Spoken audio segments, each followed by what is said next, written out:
Hey Guitar Heroes, this is Mel from howtoplayguitars with an S.com and Unleash Your Inner Guitar Hero, available on School right now, SKOOL.com. Today's lesson is going to be basically a part 2 or a continuation of the lesson that I did previously on the C major scale up one string and then building triads and chords off of that. We're going to do the same thing today with the key of G. This is going to be part of a whole series. I'm actually going to go around the whole circle of fifths, and I might then turn back around and go around the circle of fourths a little bit as well. So stay tuned. This should be good. All right. So let's start out by reviewing real quick what we had talked about last time. Last time we talked about the C major scale, and that if we start on the C and we build this pattern or this formula from the C major scale of whole step, half, whole, half, that we get the major scale, in this case on one string, and then we can build our triads from there. Now, today we're actually going to start on the G string, and we're going to go from the G to the A to the B, and the B to the C, and so forth. C to D, D to E, E to F sharp, and F sharp to G. So wait, why an F sharp? Well, because it goes back to that formula. So again, we're going to go back over it. So from the G to the A is a whole step, and from the A to the B is a whole step. But from B to C, we have a half step. So it's whole, half.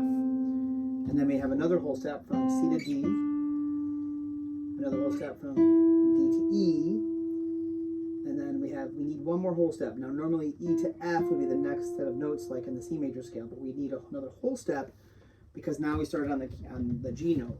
Now we're in the key of G. So from the E to the F sharp, that's where we need to go, and then from the F sharp to the G gives us our half step at the end. So again, we have a whole step from G to A, and a whole step from A to B, half step from B to C, whole step from C to D, whole step from D to E, whole step from E to F sharp, and then a half step from F sharp to G. So it's that whole, half, whole step in the middle, and then whole, half on the other side of it. So if we were to analyze it that way, we'd have a whole step, and then a whole step, and then a half. Here's the whole step in the middle between C and D, and then we have the whole, and the half from F sharp and G. Now the reason, again, that's an F sharp is because if we were to go from the E to F, that's a half step, but we need that extra whole step, which makes that F sharp. It raises the F, in this case, to an F sharp, and that's where that comes from. And then we have the F sharp to the G to conclude the formula, okay? And there are some songs that use this scale even up the string like that. For example,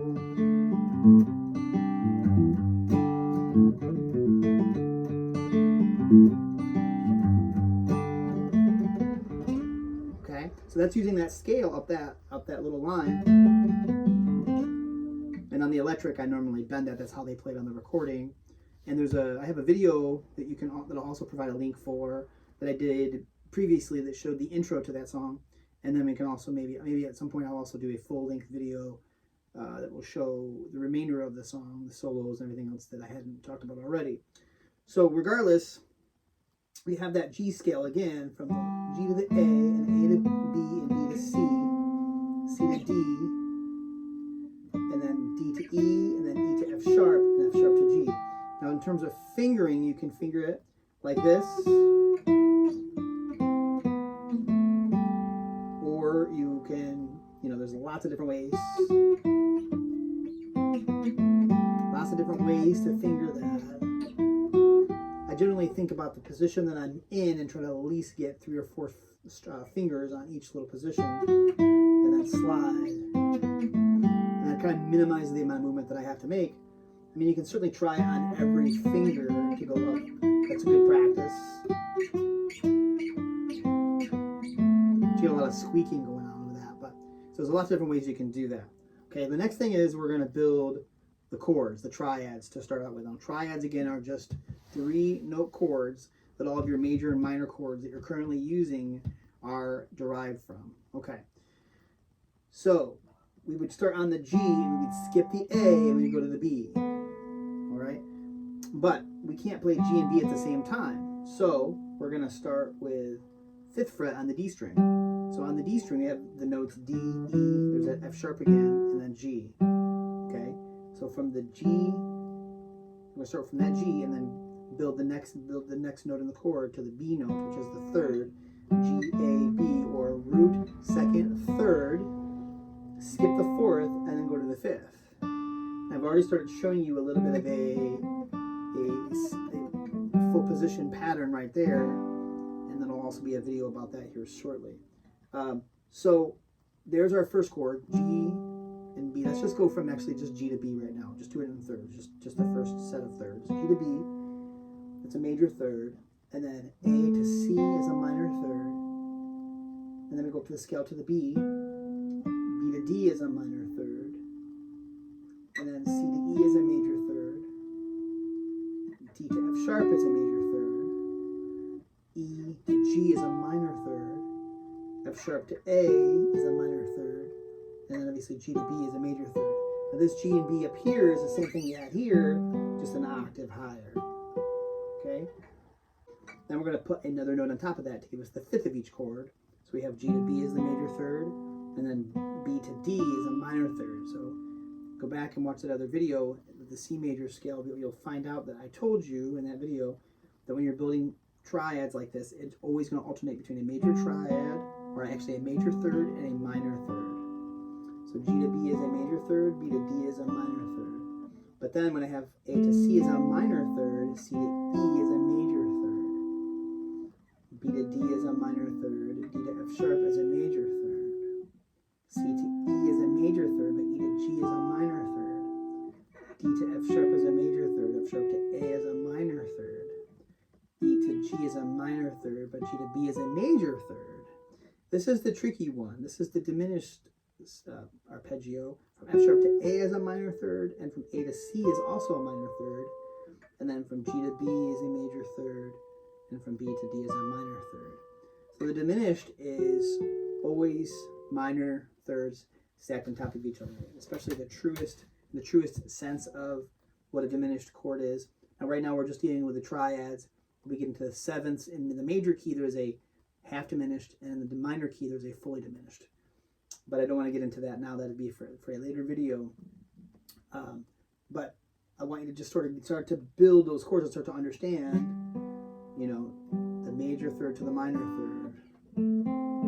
So, you know, minor to major and so forth. Now the reason that the G to the B is a major third is that's just how it normally is tuned, okay? With normal guitar tuning, standard tuning. Most of the strings are tuned in 4th, E to A to D, D to G, but the G to B is tuned in 3rds, and then the B to E is tuned in 4th again. So I naturally have these major thirds on these strings between G and B, okay? And the other ones, the fingering looks different. For example, here's a major third on the D and G strings, or on the, here's a lower octave on the E and A strings, okay? Or even on the higher octave, the B and E strings, okay? So this would be like an example of a major, minor, minor, okay? So that's actually a riff that's used in a lot of songs. Like, for example, Wild Horses by Rolling Stones, okay, in the beginning of the song, okay? So, you also find examples of things like that also in songs like, oh my goodness, Brown Eyed Girl, and there's all kinds of songs. You're going to find these like little major and minor triads. This is minor, this is minor, this is major, okay? But on these strings here, the major third is 2 notes on the same fret, and the minor third is more like the shape that we were using here, okay? So it's just the way, it's just the nature of the guitar and the way that it's tuned. All right. So when you have this major triad, all your chords are built off of that. So if you have a traditional G chord like this, you still have the same triad. Here's your G, B, and D, major third, minor third, and then you have repeats. There's the G, the B again, here's a D, and then here's a high G. So that's one reason why I can play a G like this, and I can also play a G like this. All right, and I want to interject one other part of what we were talking about with the G major scale. We were talking about the chord scales. Well, right here on the lower three strings is your triad, your G to B, and your B to D. Major, third, and minor third. And then here's the minor third and the major third. This is A minor. Same thing for B minor, B, D, F sharp. There's the C major, the major and the minor. So from C to E is a major, from B to G is a minor. Same thing for the D major, D to F sharp and F sharp to A. The E minor is the minor third between these two and the major third between these two. E, G, and then B. This is the diminished, which is the minor thirds stacked to top of each other, F sharp to A and A to C. And you have G major again here, G, B, and D. Okay, so again, G major, A minor, B minor, C major, D major, E minor, F sharp, diminished, and then G. Okay, why don't you just get a good look at those fingerings? All right, and so hopefully that helps. And there will be diagrams and sheet music and other such helpful resources available in the school classroom, skool.com. Unleash your inner guitar hero. There'll be a link in the description.